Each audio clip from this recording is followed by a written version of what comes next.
Hello everybody and welcome back to the channel. Thank you for joining me. Today I wanted to do the next video in our series on Napoleonic beginning and talk about what I think is certainly one of my favourite types of troop of the Napoleonic Wars, and I have a sneaking suspicion that they're popular amongst the vast majority of wargamers, and that is the armoured cavalryman, the Cuirassier. So I want to split this video into 4 parts. The first part is going to be what actually is a Cuirassier. The second part is which nations employed them. The third part is how were they employed. And fourthly, I want to look at their rules in black powder and how they are differentiated from other kinds of heavy cavalry. And, you know, if I feel it gives a good representation of their use in combat or not. So, without further ado, let's get on to the first part. What actually is a Cuirassier? A Cuirassier is the quintessential heavy cavalryman, sometimes known as a big man on a big horse. They were taken from the largest recruits, and they wore an armoured breastplate, sometimes an armoured backplate, and an armoured helmet as well. So they were quite heavily armoured. The Russians had a name for them in Russian, which I'm not even going to try and attempt to pronounce, but that translates as the Iron Men. The French, on the other hand, call them le Gros Frères, which I have tried to pronounce, and due to my massacring of it, you can see why I didn't even bother with the Russian.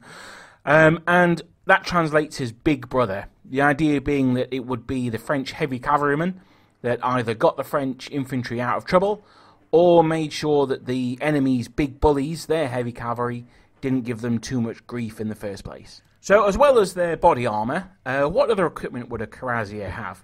Well, the most important part of their equipment was their sword. So they would have a long, straight-bladed sword that was designed both for piercing the enemy and also slashing as well. When I say piercing the enemy, I mean either, you know, their bodies, or if their enemy are Cuirassiers, then piercing the enemy's cuirass as well. If you look at these figures on screen now, you'll see that they're holding their swords out directly in front of them. And that was how heavy cavalry, particularly Cuirassiers, would charge. They'd lock the elbow, they'd turn the wrist so their arm was sort of level with the ground, and charge that way. And that gave the sword, with the momentum of their weight and the horse's weight, it would give their sword a phenomenal amount of piercing power.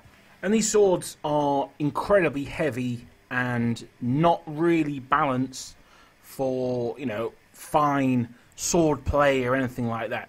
It was very much a tool. Anyone who's read the Sharp books know that Major Sharp carries a Cuirassier's sword, and he's often described by Bernard Cornwell as being a butcher's blade.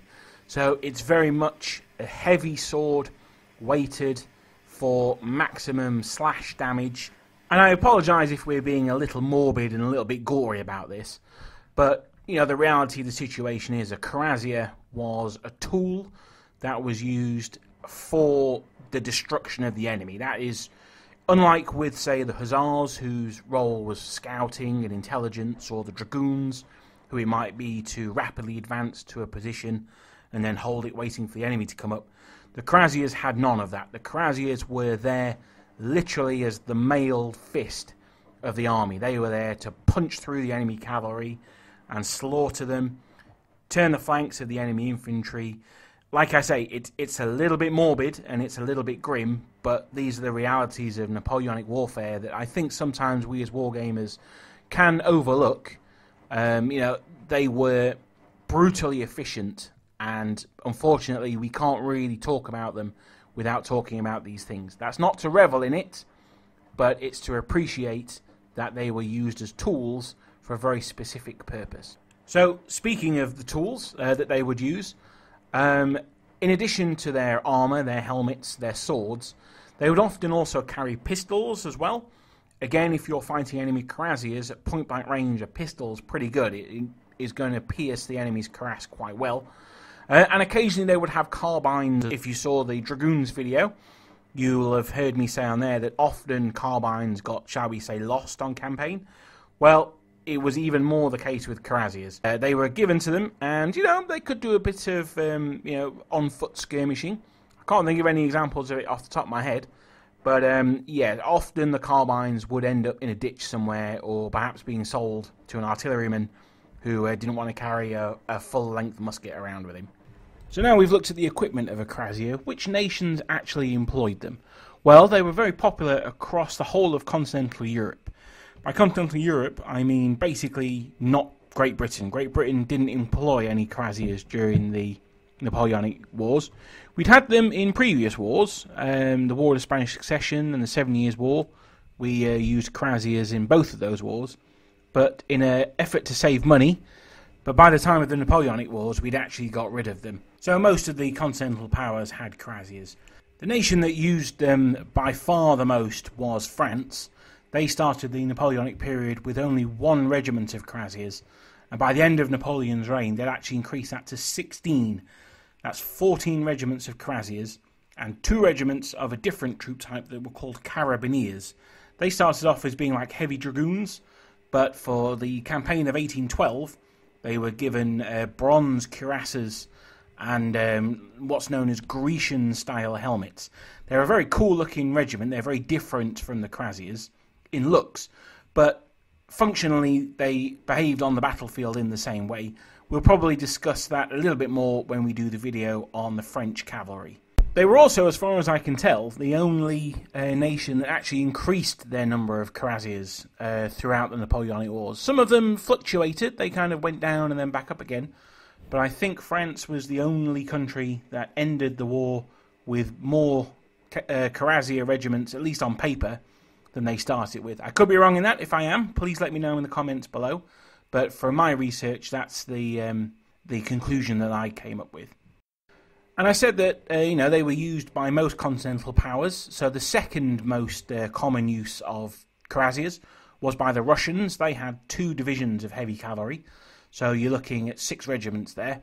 The Prussians, they had 3. They were kind of left over from the 7 Years' War a little bit. Certainly they were in 1806. Later on in the war, they were a bit more modernised. But then there were a lot of smaller nations that had them as well. They were seen as prestigious troops, and there was a bit of social prestige in being able to raise some Cuirassiers, because they were a very expensive regiment to raise in the first place, and also to keep in the army. So smaller nations such as Saxony, they had 3 regiments. Westphalia had 2. Spain had 1. The Duchy of Warsaw had 1. These smaller nations, which really probably would have found their resources better spent on more dragoons or perhaps light cavalry, still they wanted the prestige of having these heavily armoured Cuirassiers. And there's something of the throwback to the medieval knight in there as well, which I think appealed to a lot of heads of state then. So I was going to get on to section 3 next, which was the use of Cuirassiers, how they were used on the battlefield.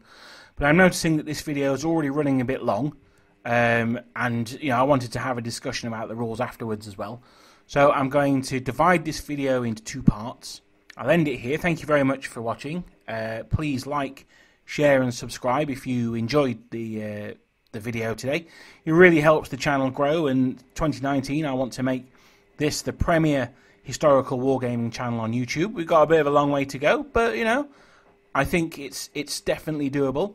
So thank you very much. I'll be uploading the second part of this almost straight away, so I hope to see you over there. I'll see you shortly. Thank you. Goodbye.